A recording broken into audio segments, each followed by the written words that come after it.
I have a thesis that we're sort of in the post-trust era of ETFs, that there are, it used to be the case that if you were just a random investor, you could just walk up to the ETF deli and say, I don't know, give me some of what you got. And you'd walk away with pretty reasonable stuff. You'd end up with mostly index products that's probably not super expensive. And yeah, it may not be perfect, but it was probably way better than what you were going to get in mutual funds or what somebody was going to try to sell you.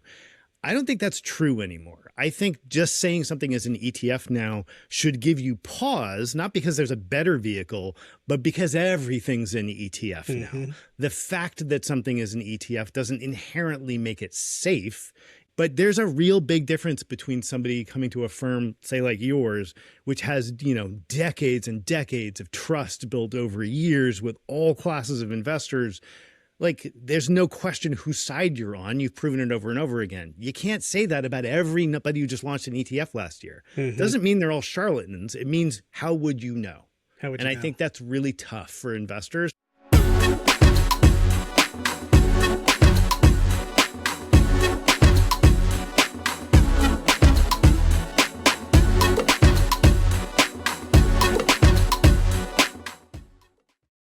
Dave Nadig, so awesome to have you on the Trends with Benefits podcast. Can't wait to talk about ETFs, what's happening in ETFs in 2025 and what your forecast is for 2026. And by the way, this happens to be a great time to be recording because ETF.com, you guys just announced the nominees for the best ETF launches in 2025. Maybe let's start out with that. Tell me a little bit about that process. Yeah. So ETF.com has over the years, I think maybe since 2010 at this point, been doing an annual awards thing. And over the years, it's changed a lot. It's gone from having 5 categories to 30 categories. This year, we're down to 13.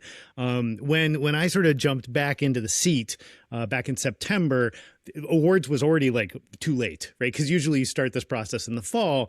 And so the editorial team and I sat down and we said, okay, well, what do people really care about? They don't necessarily need to hear that the S&P 500 ETF from XYZ issuer is a great equity ETF. Everybody knows where to get those things. What they care about is what's new. So the ETF awards from ETF.com this year are exclusively funds that launched in calendar year 2025.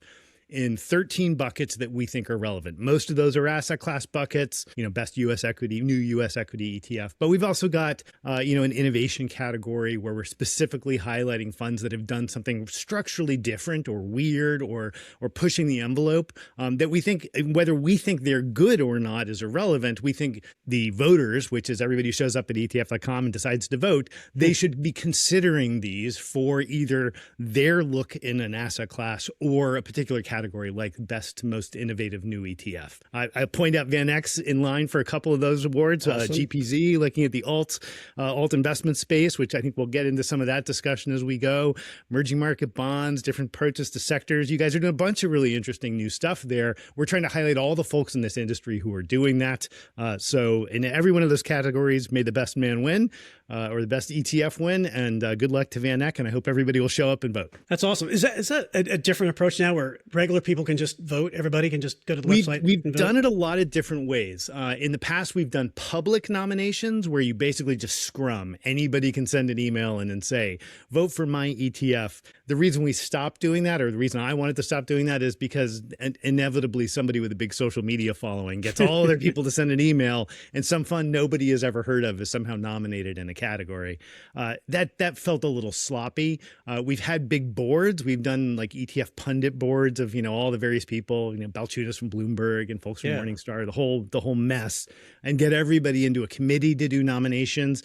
I think that's a solid approach, but we also live in the real world and people's time is important, and we wanted to make sure we really spent the time on it. And I can't ask other people's editorial staff to spend 10 hours in meetings with me going through the 1,028 new ETFs last year. Just bananas. Oh my God. Yeah. There's what is there now? Like 5,000 US ETFs listed. My list has 4,854 ETFs with $1.356 trillion right now. So it's like about 14 trillion by the time we're done talking about it. Yeah. And then last year. So let's talk about the state of the ETF landscape. Last year, I think, was a record year in flows, close to $1.5 trillion. Crazy, 1.45 or 1.5, somewhere in there.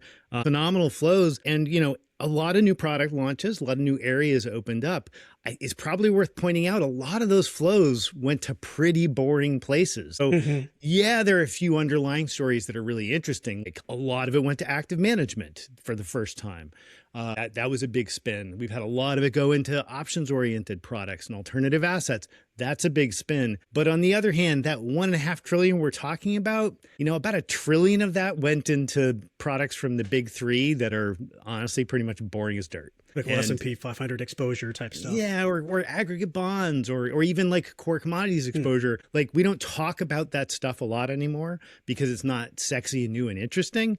But when you look at the flows last year, a lot of the money went into pretty straightforward products. I would say even inside a product line like VanEck, a lot of the flows go into what are now kind of bread and butter products that are understood by investors, whether they're institutions or advisors. And it's really tough to move people off that mark. If you've been using a fund for your international exposure, your gold exposure, whatever it is for the last 5 years, last 10 years, and it's been working for you, that's tough. That's like getting somebody to move house. That's just kind of the nature of ETFs. As they mature, they get bigger. Volume begets assets. And so they just start to roll and bring in the flows, right? Yeah, absolutely. And it's worth pointing out that despite, we're going to spend most of this talking about the cool, weird stuff, I'm sure.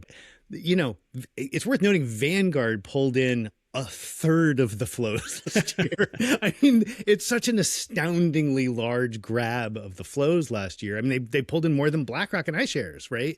For the first time in my career that I know that Vanguard pulled in more there. That's going into cheap beta. There's still a huge market for cheap beta. I think that's actually good news for investors. A lot of investors should be building their portfolios around cheap beta and then using some of these more interesting and innovative products to differentiate against that beta. Do you think that's good news for product sponsors? Can product sponsors come out with more of the same cheap beta for whatever reason? They can. There are certainly still ways to skin this cat. I mean, everybody always talks about like nobody's going to launch another S&P 500 fund. And yet we had a bunch of them launch. We've gotten versions of the S&P that use different amounts of leverage or use options to spin out income differently. Or the latest one that I think is clever, an S&P 500 fund that never pays a dividend because it just rotates between vehicles in between their dividend dates. Yeah. I mean, clever, solves a problem some people might have. But to your point, I don't think anybody's scrambling to launch really plain vanilla S&P 500 at 4 basis points because you're never going to get enough money to have that be a profitable product. You'd only do that as a loss leader. Though I wonder, probably as a loss leader, or if you have a sizable model business and start to to eat your own cooking. And we've seen other firms like JP Morgan certainly put out a bunch of very clear beta-oriented products that was really designed for internal use. SoFi launched the SoFi 500 version of that, again, largely for their internal client base. Distribution always trumps everything. So if you've got distribution and a captive audience, of course you can launch any product you want. Yeah, that's true. All right. So outside of the core beta stuff, how would you break it down? What's kind of driving some of the latest innovations in the ETF space? Yeah, so there are a handful of things that I think are driving most of what we're seeing in the flows and what we're seeing in the launches. There is a very large retail risk-on market that did not exist pre-pandemic. Back when you and I got in this business, Ed, we used to talk about retail as an afterthought on the long list of distribution projects we had to work on, right? Oh, and also retail's becoming important. Well, guess what? Retail's now driving the boat in a lot of ways. If you look at those 1,100 products that launched last year, most of them fall into some category of something like either using leverage to get the maximum amount of juice you can out of something that's already volatile, tons of single stock stuff, single stock leverage, single stock options.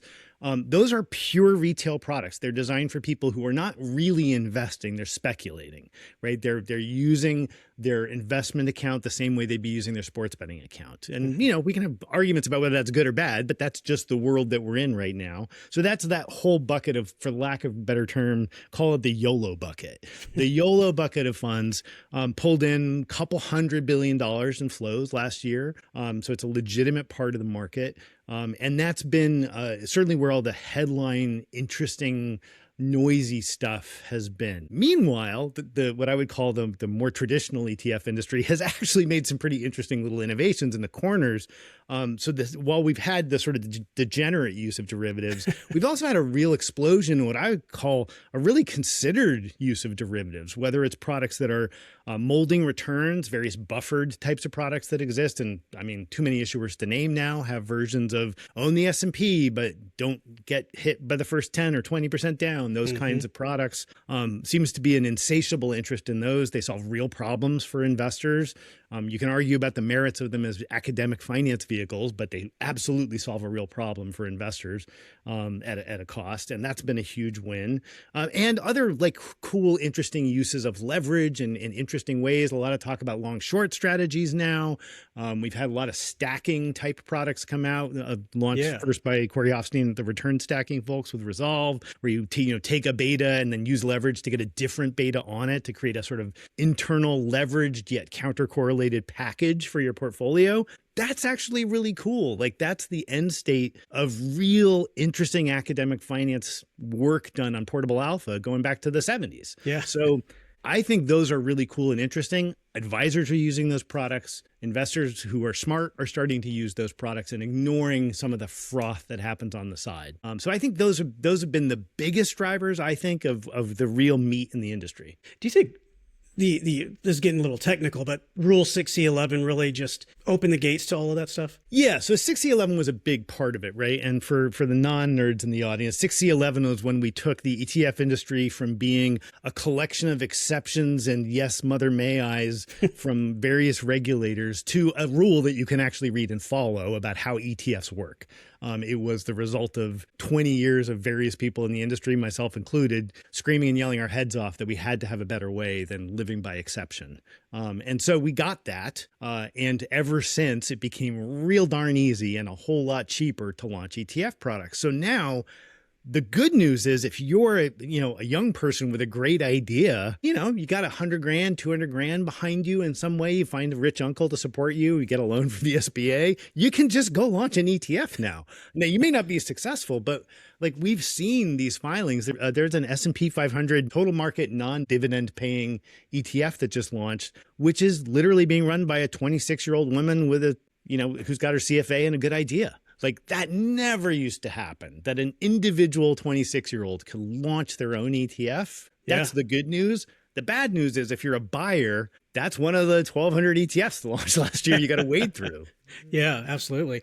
How do people wade through all this stuff now? I mean, how do you guys are professionals. There's, like I said, 5,000 US ETFs just about. How do you wade through all of this, and how are regular investors expected to understand what they're getting and be aware of the risks involved? Yeah, I actually think this is the key issue, Ed. I think more than what's happening in the industry stuff, it's the amount of it that's happening that is actually the bigger issue for most individual investors. I have a thesis that we're sort of in the post-trust era of ETFs, that there are, it used to be the case that if you were just a random investor, you could just walk up to the ETF deli and say, I don't know, give me some of what you got. And you'd walk away with pretty reasonable stuff. You'd end up with mostly index products that's probably not super expensive. And yeah, it may not be perfect, but it was probably way better than what you were going to get in mutual funds or what somebody was going to try to sell you. I don't think that's true anymore. I think just saying something is an ETF now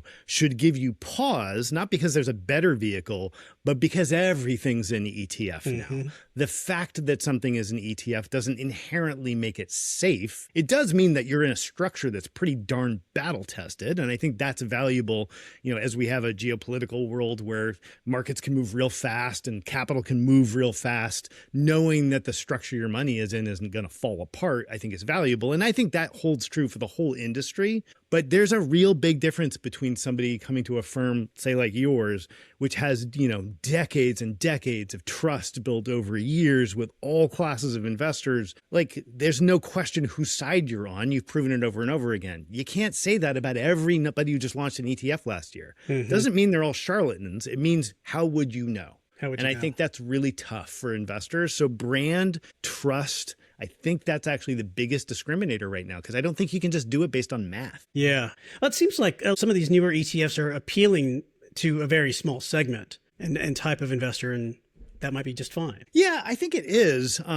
Look, I often get pigeonholed as being anti a lot of the crazy stuff that's going on. I'm mostly just on the side of rationality. It's just like sports betting to me. If people want to take their life savings and bet it on a football game, nobody can stop them from doing that. If you want to take your life savings and put it on a 2x levered MicroStrategy income product. It is, in fact, a free country still. You can just do that, and that's okay. My concern is that when you start seeing people promising stuff that's clearly way outside the lines of what we would have thought was legal a long time ago, advertising, 110% distribution rates without really explaining why that isn't impossible, and without really explaining the tax implications for things like that. Everything's in the letter of the law. I'm not claiming anybody's getting away with something, that there are legal issues, but the boundaries that are getting pushed now are so far beyond the pale. I just think it makes it really tough for investors to know what to do, which I get back to this trust issue. I think that's really where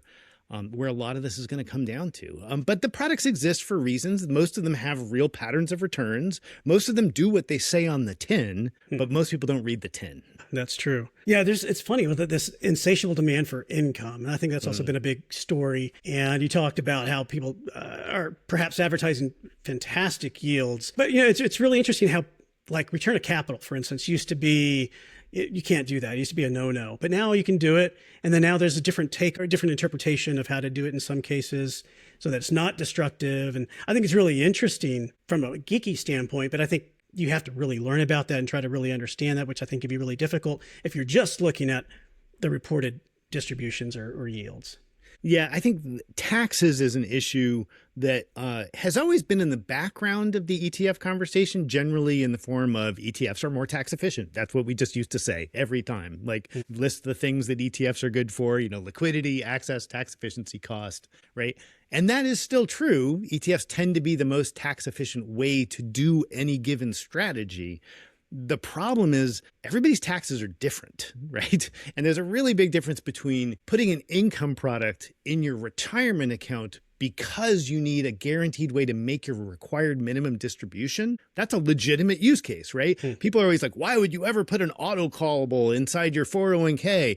And I've had advisors very recently tell me, it's like, actually, that's the greatest hack in the world. I've got a client with a $20 million equity IRA that's all in individual stock positions that we have no interest in ever selling. But God dang, we need 110 grand of required minimum distribution every single year. How are we going to get that? That's fascinating. Answer is you buy an auto callable, which has got a really fixed payment structure on it. And now you don't ever have to worry about making your RMDs. You just funnel the money right into the RMD distribution. So great use for a product like that. But at the same time, you've got people on Reddit talking about using single stock income products. They're paying back 20% of their money every single month on some high volatility stock like a Tesla or a MicroStrategy. And they think they found a magic money box that just throws off money. And the end of the year, they're going to have the worst day of their lives when they get their 1099s. Last year, this happened, and a whole bunch of people who thought they were getting return of capital all year long ended up with 100% reportable income. Like, if you do that at scale,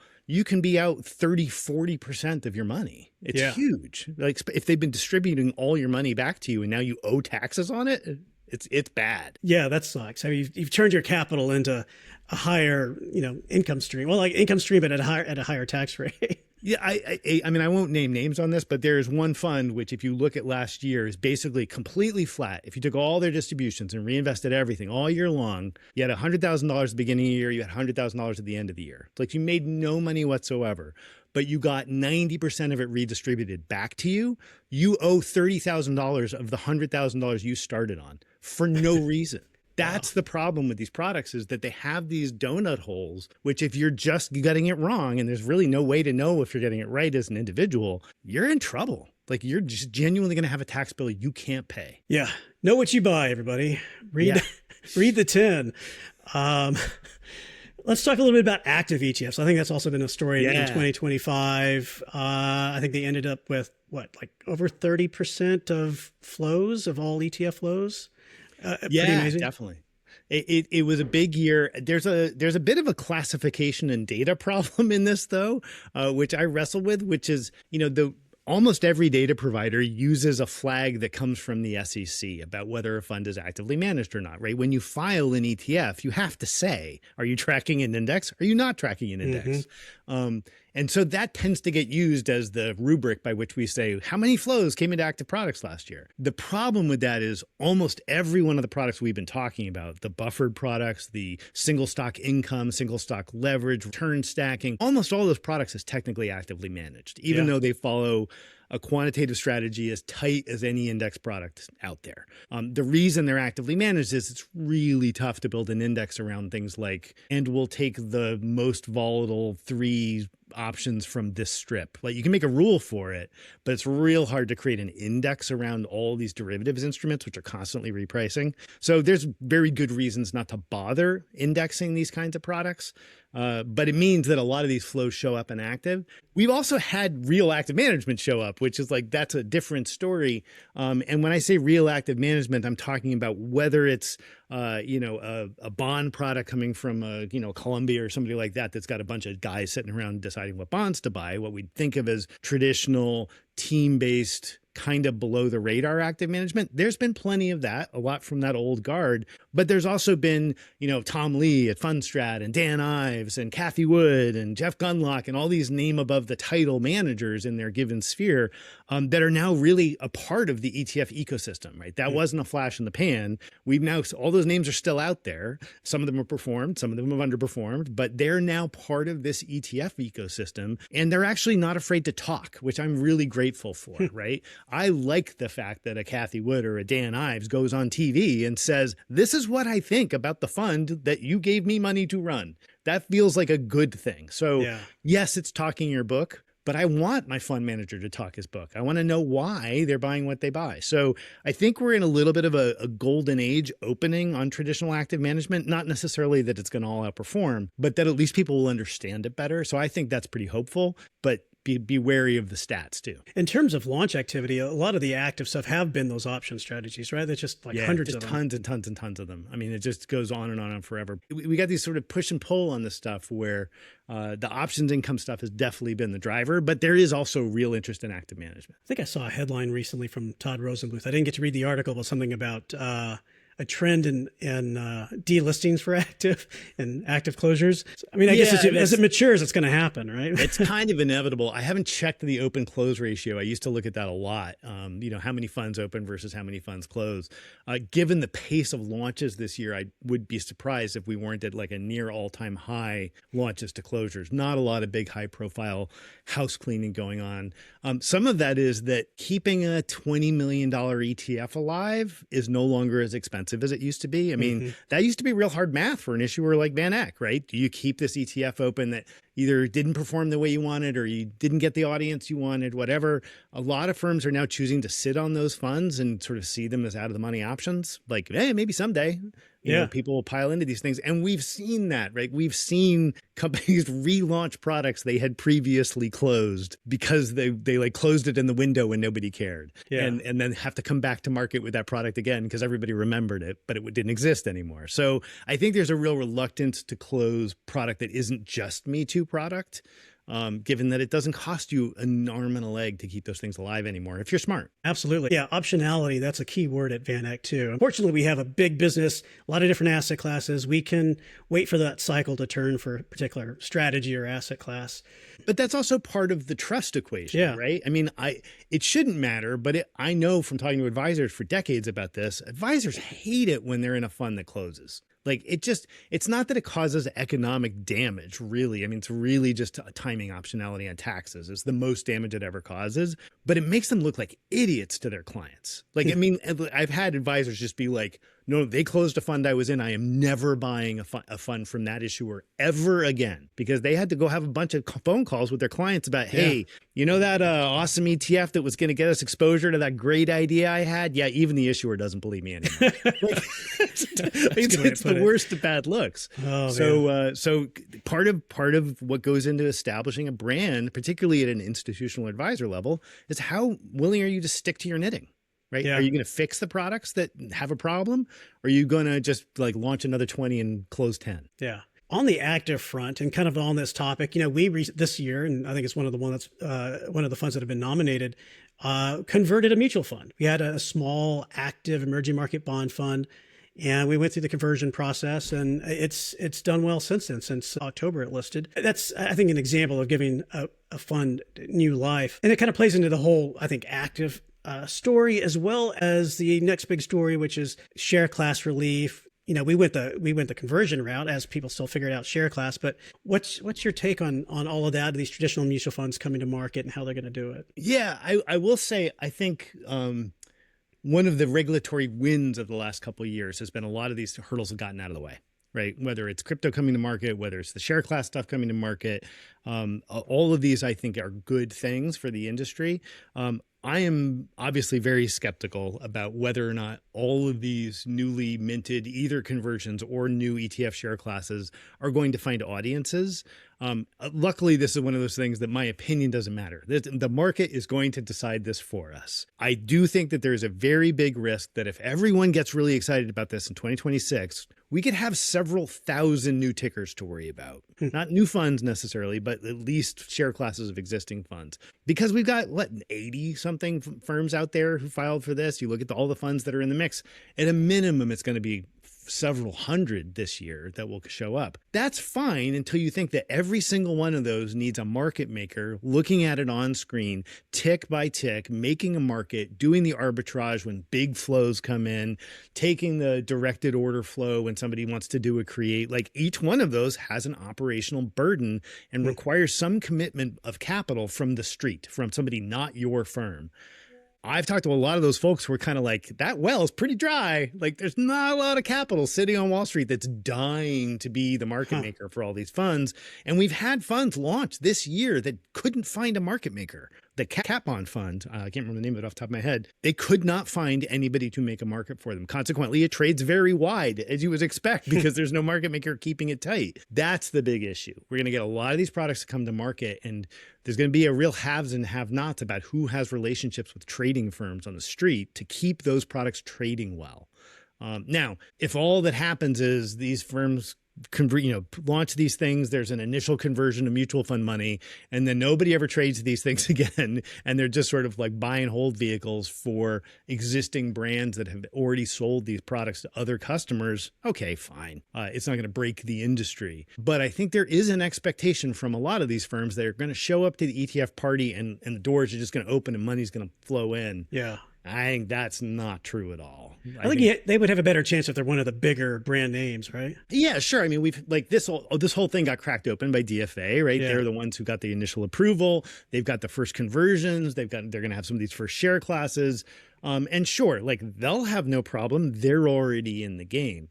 It's a much bigger issue for a small, if you go down the list of everybody who filed for at least the share class relief, there are a lot of firms in there that you'll be like, oh, I remember them. And they've still got $7 billion. And they're some equity firm out of Des Moines or something like that with probably a great track record that nobody knows about.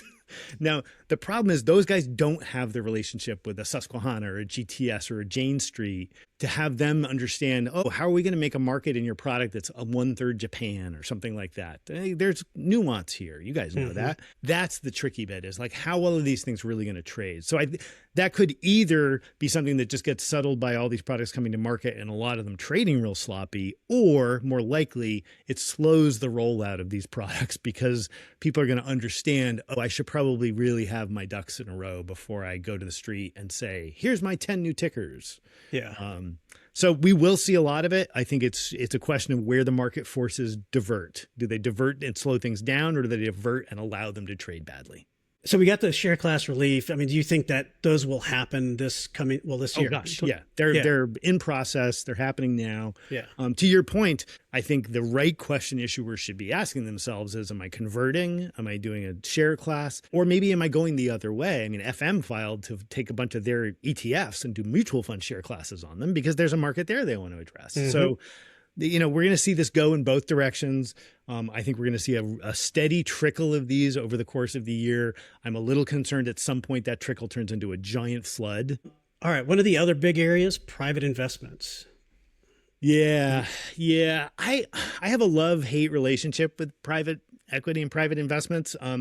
Not to blow sunshine up your way too much, but like the way you guys are approaching how to think about private investments is at least a first step rational one in your GPZ product, which is let's just go invest in all the companies that are driving this ecosystem and we'll just go along for the ride, which is very much a kind of gold miner's way to think about it. Like, yeah, we don't really need to worry about whether this particular mine's going to pay off. Let's go let somebody else worry about that. So that's a decent way of doing it. However, with a big however, a lot of the firms inside that fund, like the Blackstones of the world, go through the whole list, Apollo, the giants in private credit and private equity, they're pushing real darn hard to get retail to take the bags off their institutional shareholders. Like, and there's no other way to put it.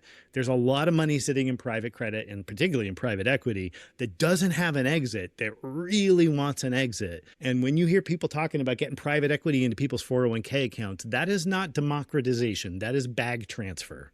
100%, right? Because ask yourself, when private equity allocation ends up in your 401k, do you think it is better or worse than the private equity allocation that is replacing it on the books of a giant hedge fund? Of course, the giant hedge fund's getting the better deal. You're the bag holder for his exit. That's just reality. There's no way that that is not the case. The operational challenges of trying to wedge this private exposure into an ETF structure has, in my opinion, luckily, I think slowed the roll on this. So I think for almost anybody who's genuinely interested in portfolio exposure to these assets and interval funds, the right answer. And yeah, that means you have to get comfortable with illiquidity. That's good. You should have to get comfortable with illiquidity if you're going to go into private markets. That's what they are. The equity side, we've had a couple of funds push real hard about their exposure to firms like SpaceX or Klarna or any of these small companies. Look, there's been a 15% ability in every mutual fund to own private securities for a long, long time. All your funds could own 15% SpaceX if they've had some genuine reason to want to. Contra Fund back in the 90s had like 10% of the assets in private equity. So that's nothing new. What's new is selling it. So going out there and saying, this is how you get exposure to SpaceX, knowing that you've got what you can get out of it. You can never go above 15% in the portfolio. And if everybody gives you a bunch of new money, you just diluted your giant exposure to SpaceX. That's exactly what's happening. So people are chasing these funds, hoping they're getting some sort of potential IPO pop when these finally get a public price. But the amount of you're going to get is just so diluted by what ends up looking like a kind of tech-heavy Mag 7-like portfolio that balances out the rest of your holdings. It kind of becomes noise. So I don't think that there's magic here. I don't think there's a secret sauce that somebody's going to create that's all of a sudden going to bridge private securities and public securities perfectly. Yeah. It's really interesting to see like these old structures coming back and being used again, like the interval funds. And like you said, they make sense for that type of liquidity pattern or characteristics. Yeah. I'm just wait until like UITs get interesting again or something. I mean, there's all sorts of there's stuff stuck in the code all over the place that people are going to come up with. But no, I think for the most part, the ETF is a pretty hard structure to beat at this point. I think it's pretty much got all the decks stacked in its favor. Isn't the SEC looking at expanding that 15% limit in public funds to private investments? Yeah, there's a lot of it. I worry that putting it on the Dave worries about stuff list. As much as I'm a fan of a lot of the deregulation we've seen on the financial market side in this administration, I think it's very easy to go too far on this stuff. And every time we open up the floodgate a little bit on some of this stuff, whether it's easier access to crypto assets or whether it's going to 25% private buckets or creating some sort of liquidity pooling mechanism to allow these funds to do that, there's always these weird unintended consequences and there's always these weird opportunities for malfeasance, right? So I always worry a little bit that when we just open these things up because we haven't had any problems yet, well, we're just really testing the edge of when are we going to have a problem. All right. So what about 2026 looking forward? What are you excited about? What do you think is going to happen in terms of new product development and opportunities in the space? Yeah, so I think we'll see a continuation of a lot of what we've already seen, which is a boring answer. But I think we're going to see more interest in active. I think we're going to see more interest in high profile active, name above the title. type active. I think fixed income is going to have a heck of a year, right? I mean, I think that we're in a perfect environment for that. We're already seeing that. Flows have been bananas the last couple months into fixed income. We're going to see more of these options-based products. I'm hoping that we're going to get to kind of like smart beta 2.0. Like the first version of the smart beta funds were kind of stupid when you look back on them now. They're really simplistic.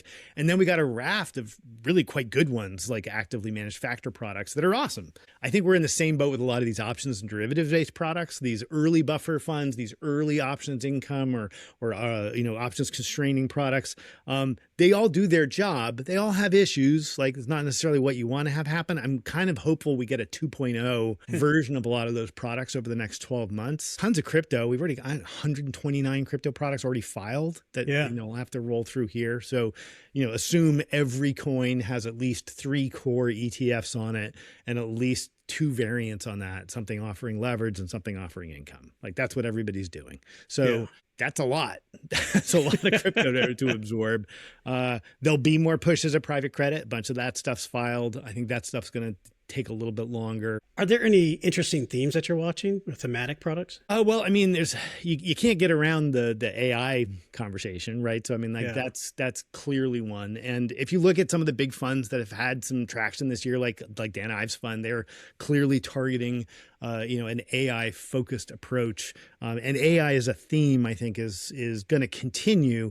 I think it's going to be super volatile. And I think we're going to start seeing some more interesting spins at it because simply buying, NVIDIA and the pick and shovel players and the power company and the guy who does the water, that's a way of playing. But I mean, you guys know from years and years of running producer product on commodities, there's a big difference between the industry serving a theme and what's actually happening. There's a big difference between the gold miner industry and the price of gold today. Like those they're related, but they're definitely not the same thing. And I think that's true with a lot of these AI themed ETFs. You're related to what's going on in ETF development. And when you get the big headline next week that, whichever company has got the model that's going to crush the world, they're related and you'll get some pop from that in those products. But I'm skeptical that they're really the kind of money machines people are going to expect them to be. They feel very, very 1.0 into that space, and 1.0 themes tend to have a pretty limited shelf life, whether we look at ESG, which I would call had largely been a thematic, or some of the specific technologies, whether it's biotech ETFs went through their window. Even smart beta I would put as like a kind of theme of its own that went through its window. I suspect AI has its window too, and that probably lasts another year or two. I don't think it's over. But I think that's a big theme we'll continue to hear a lot about. So on the AI theme, and let's go there because you've written a lot about AI, not only just the thematic ETFs, but like using AI. One of the things that I've talked to people about too, or in our trend or fad round, is do you see AI running portfolios? We have that, I think, in a couple examples already out there, but I don't know what your thoughts are about AI running investments, and then we can talk a little bit about one of your recent blogs and how you use AI in your day-to-day life. Yeah, I'm intrigued and optimistic personally about things like AI portfolio management. AIQ has been out here for ages doing sort of its machine learning version of stock picking. I'm very skeptical, not because I think AI is bad at those things, but I think that the publicly traded versions of those strategies are always going to be the worst ones. So what I mean by that is I am very confident that there are, call it $100 billion in packaged money being run directly by AI extremely well. None of us have access to any of it. It's all in hedge funds, right? I mean, those guys have spent the money, have been way out front, and have been obsessed with data long before anybody cared, right? You've got terabytes of data that you've been collecting. I know I used to sell to these guys when I was at FactSet, right? These guys are data hoarders. And so as soon as AI showed up, these guys already had edge that, is part of the reason some of them have had incredible years. So I think it is working. AI is influencing portfolio management, but I think the idea that that's going to help you pick the right 100 stocks out of the S&P 500 to hold for a year is insane. AI is not going to help you with that, right? Because AI can only look at everything else everybody else is looking at. It's not going to have some ingenious new idea. It might find a new pattern that you might have missed, and that can turn into trading very easily. But the idea that somehow AI is going to say, you know what, General Electric, Everybody's getting it wrong. Everybody should buy GE now. And in 12 months, GE is going to be up because I found something as an AI that everybody else was overlooking. The problem is the AI is not on the other side of all of those trades. It's people on the other side of those trades. So to put it in like a David Einhorn perspective, if I buy a stock that I know is worth $20 for $10, it doesn't matter unless I can find somebody to buy the damn stock for me at $20, right? Because if I'm the last buyer at $10, it doesn't matter what it's worth if nobody wants to pay me more than $5 for it. So that's where I think AI as a portfolio selector is problematic. I think it's got enormous applications all throughout the ecosystem until you get to that point when you realize that you have to be thinking like another human on the other side of that trade.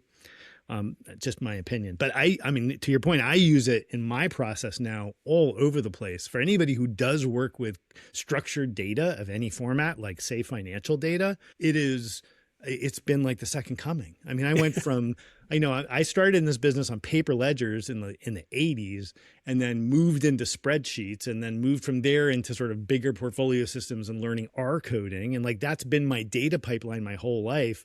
And now all of a sudden I've got a magic box that can go write data analysis software that I used to have to get a team to do 5 years ago. So it's if you have access to structured data and you're not learning how to get AI to talk to it for you, you're just missing such a great opportunity because it's the antidote to everything everybody says they hate about AI. Everybody says like, oh, it hallucinates. Oh, it doesn't really know my domain well enough. Like you always catch the Gell-Mann amnesia of like, it's smart until you ask it a question about VanEck ETFs and then it doesn't know anything, right? But then you believe it when it talks about BlackRock ETFs. So like you got to keep that in mind. But when you constrain AI, when you say, no, your job is only to look at this file and tell me things about this file, or your job is only to bring all this data together and help me get insight just from that data, it's mind-blowing. Every single day I have a what the heck moment where I feel like I'm living in the future. It's awesome. I recently kind of tried to do something that you wrote about. I didn't follow your rules exactly. I just used ChatGPT and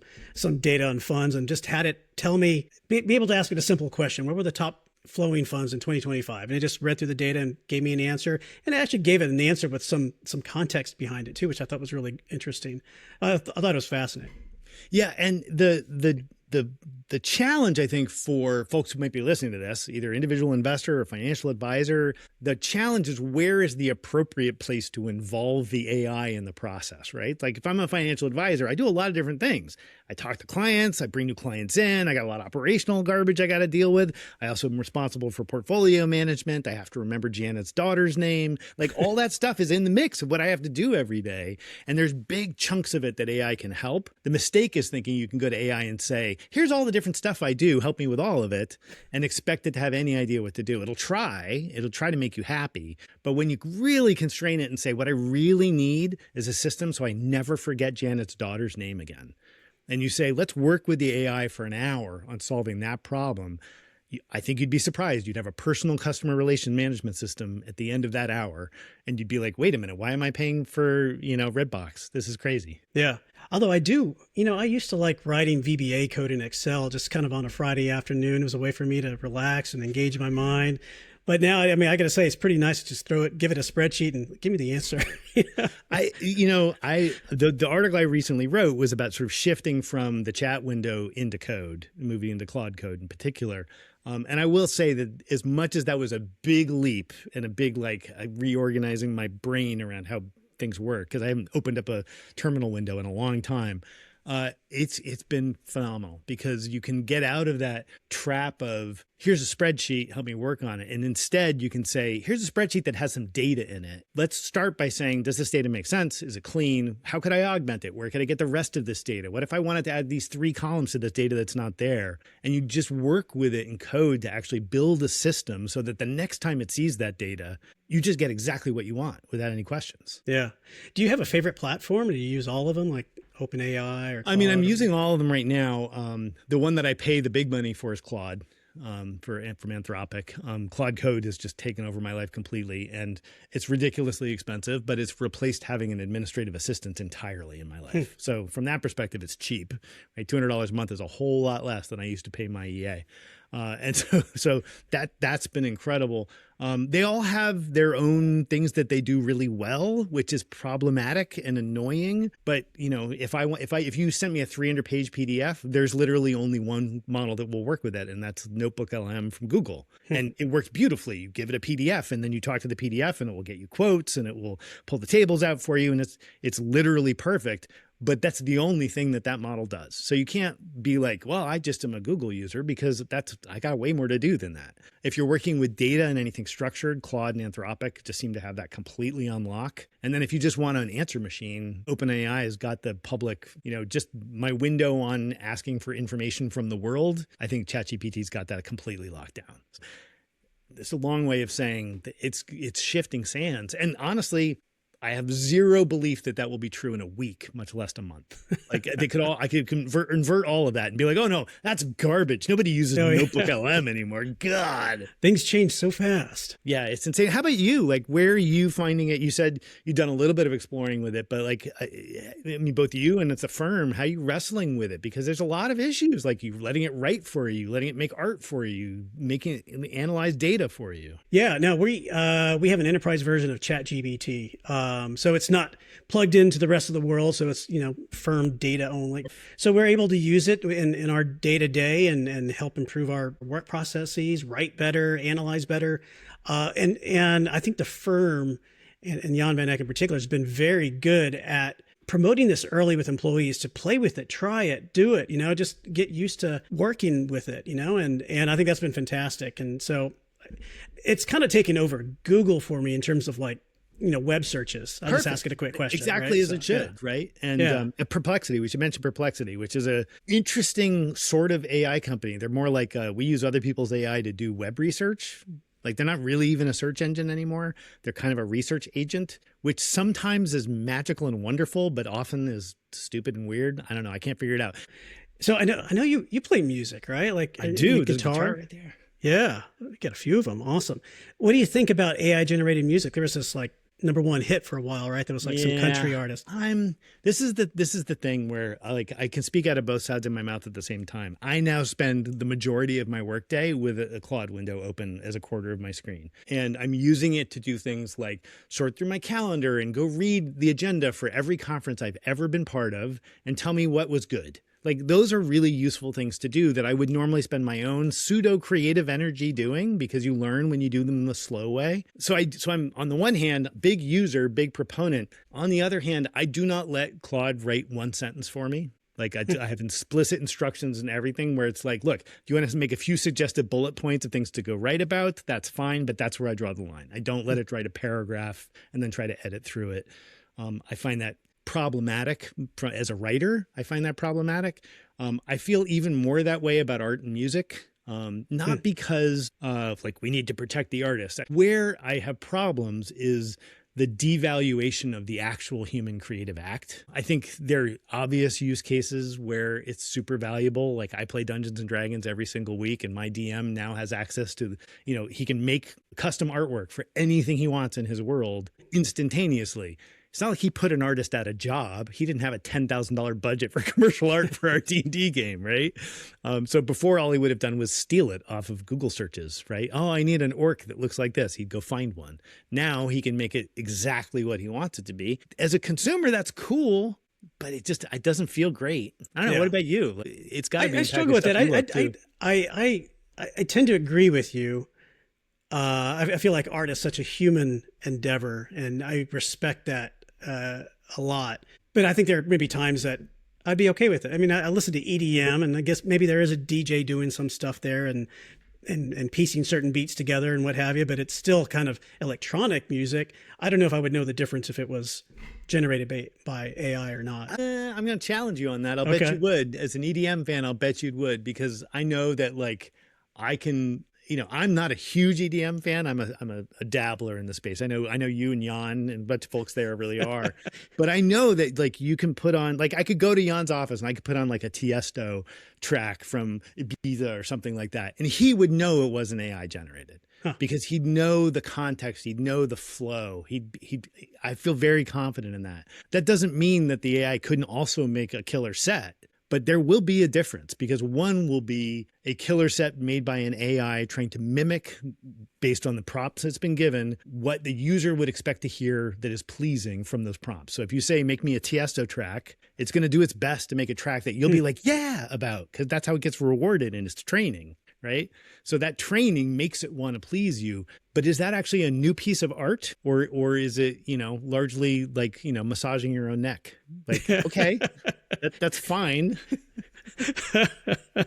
You may very well be right, but yeah, I mean, it's curious to me. I'm fascinated to see where this goes. But I agree with you in terms of like the human endeavor of art. And I do think the flip side of that question, which is, how did all these things get trained? A whole different thing. As somebody who's written a few books and been part of a few publications, my ISBN numbers all got put into a part of a lawsuit, and I'm getting a $3,000 check. So like, there is this whole like, yes, in fact, we have invented the new world, but we did it by stealing literally billions and billions and billions of dollars of IP, which slowly will get recompensated back to those original creators, but through lawsuits. Yeah.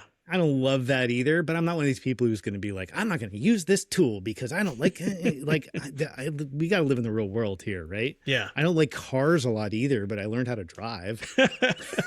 You don't like cars. I love cars. I mean, I like cars as cars, but like, would I rather live in a world where everybody walked everywhere? Yes. Yeah. But I also wish I could eat pizza every day and not get upset stomach. This is awesome. Technology is great, right? As we wrap up, I like to always ask our guests one long-term question, which is, what's one long-term trend you see playing out over the next several years, next year or several years? It could be about anything, ETFs, AI, whatever.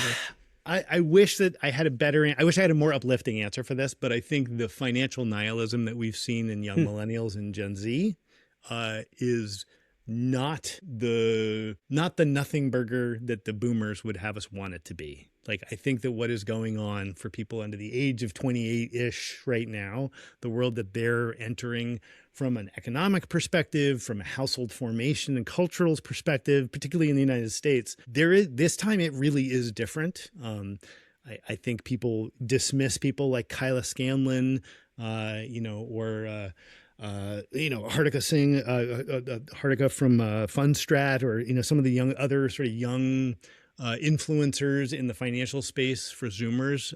You dismiss them at your peril, because they are in fact what is driving product development. They're going to be driving what money's getting spent. Their concerns about their future is going to drive spending. That's going to affect the economy. And eventually those folks do inherit money and have to do something with it. It's easy to ignore them now because most 25-year-olds aren't making a ton of money. But their 75-year-old grandparents, 80-year-old grandparents are rolling that money downhill. And those folks are the ones who are going to end up making the buying decisions. And so I think dismissing the whole sports betting, prediction marketification of traditional finance would be a big mistake. I think it's the dominant trend probably for the next 5 to 10 years. That's a really interesting tidbit. Let's do a quick speed round, trend or fad. Trend or fad? See if I can do some I'm interesting excited ones. for this one. I'm going to start out kind of like in the upside down world here, actually, and kind of ask it a different way. What's a trend in the ETF and wealth space that people are treating like a fad but isn't? I'm going to go with buffered ETFs. A lot of people I know in traditional finance poo-poo buffered ETFs. Cliff Asness has gone on a tirade against them, got into a fight with the guys from Vest. I mean, people really love to hate buffered products because if you're a CFA and you really know how to do the math, you can prove that there are more efficient ways to achieve an outcome in any given pattern of, any given time period. And those things are all true and it doesn't matter at all. I think buffered ETFs are not only here to stay, I think we're going to see them everywhere. I think we're going to see them applied to different kinds of products. We have broad enough risk markets now that you can take pretty much any beta and put the bowling bumper lanes up any way you want to. With relatively high efficiency, relatively low cost, and really no systemic additional risk. So mathematically, no, they're not always the perfect product for everybody, but as a psychological sell, they're the best thing that's been invented by this industry. And it's the easiest thing to sell that this industry has come up with in 10 years at least. Yeah, it's been fascinating. There is that debate internally at VanEck as well. But and look, I'm not sure everybody should launch them. The danger you have is that if you own a beta, right, like you guys own some betas, like not a whole lot of people are going to launch another GDX and compete against you there, right? There's a bunch of betas you guys own. If you don't launch leverage on them, somebody else will. If you don't launch income on them, somebody else will. If you don't put boundaries around them, make a buffered product, somebody else will. Mm-hmm. That may be fine because all that money eventually shows up in your beta, but somebody else is going to go make some coin wrapping your beta. Right? That's already been happening. Yeah. All right. A couple other quick ones. Innovation, trend or fad? It is not a trend yet. I would say the way we're thinking about it today is a fad. Almost every project that I'm aware of and have gone into the weeds on isn't really tokenization. It's dual ledgering of some variety or another. It's effectively a science experiment, which is great. That's how you build it in the long term. But ultimately, the work being done at the DTCC around actual equity tokenization, which starts with Mirrorland and then eventually ends up into true bearer tokenization, that's the way tokenization really happens. That's 10 years. That's not now. So it's hard to call that a fad when it's really going to be 10 years to pay out. So short-term fad, long-term absolute trend. Awesome. Direct indexing, trend or fad? I'm willing to say fad because I think a lot of people misinterpreted both my in particular and other people's enthusiasm for direct indexing when it first really got buzzy about 7 years ago. And I did presentations on it and everything else. I'm a big fan of direct indexing because it solves a very specific advisor-client problem that was insoluble before direct indexing showed up, which is I have a giant portfolio and 28% of it's Google stock. That is the biggest problem a lot of big wealth advisors face is how do they manage down these giant positions? How do they do it in a tax efficient way? Direct indexing is an incredibly powerful tool in that sandbox, as are a few other things, 351 conversions. There's other tax hooks you can do with that. But fundamentally, it means you got to be able to customize a portfolio while maintaining index-like exposures. Direct indexing has been a magic bullet for those guys. It hasn't taken over the ETFs. I never said it was going to. Actually, very few people ever said it was going to take over ETFs. It's grown at like 40% a year for the last 7 years. Trillions of dollars are in direct indexing products now. It's hard to call it a failure, but certainly the buzz around it was a fad. Death of ESG, trend or fad? Unfortunately, I think that is trend.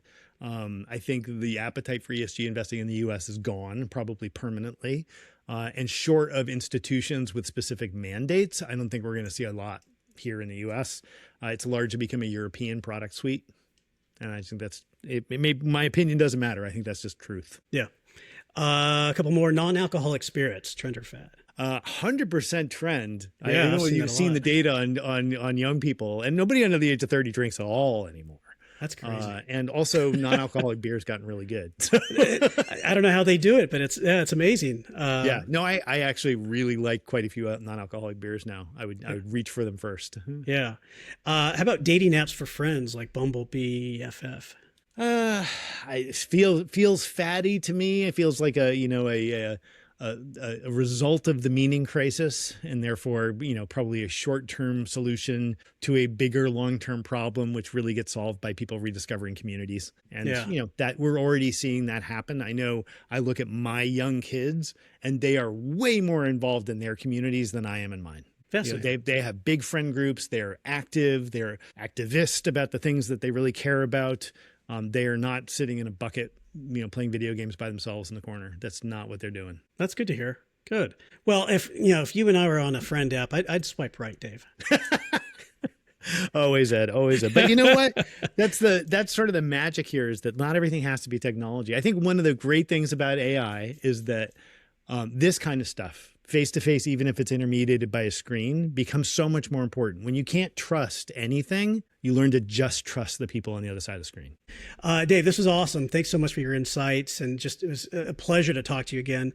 What's the best way for people to follow you and keep up with what you're doing? Yeah. So ETF.com daily, 4 to 8 pieces of new content a day covering the industry. That's probably the easiest place. I write non-ETF content at a blog at Nadig.com, and I'm on all the various social platforms, even though I probably shouldn't be, as Dave Nadig. Awesome. Cool. Well, thank you again. And thank you for tuning in to this episode of Trends with Benefits.